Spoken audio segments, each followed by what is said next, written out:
سے ہوں، اور جس نے امام حسن و حسین سے محبت کیا گویا کہ وہ مجھ سے محبت کیا، اور جو امام حسن و حسین سے بغض یعنی دشمنی کیا تو گویا کہ وہ مجھ سے دشمنی کیا۔ تو ہم حسینی ہیں، حسین کی یاد اس لیے کو سجائے ہوئے ہیں، اپنے قیمتی وقت کو دیے ہیں، یہاں بیٹھے ہوئے ہیں۔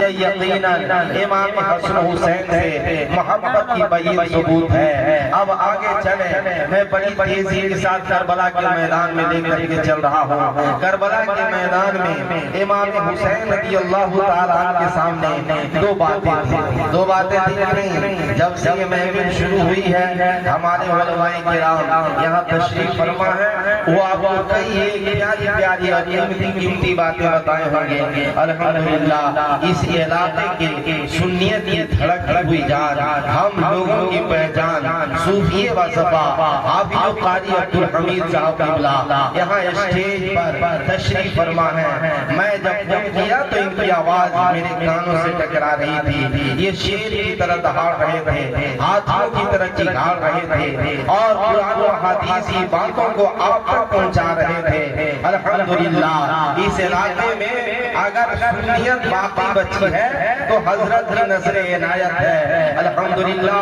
ان کی تعریف و توصیف کیا جائے، یہ تعریف کے محتاج نہیں ہے، اور اللہ کا شکر ہے کہ اس وقت نظامت ثابت حافظ صاحب کی بلا کی بھی بہت اچھی ہو رہی ہے، اور پھر حافظ و قاری جاوید صاحب کی بلا ہے، یہ بھی الحمدللہ ان کے اندر تقوی اور پرہیزگاری ہے۔ باہر گئے آپ صوفی باصفا کے چہرے کو آپ اپنی نگاہوں میں بسائیں۔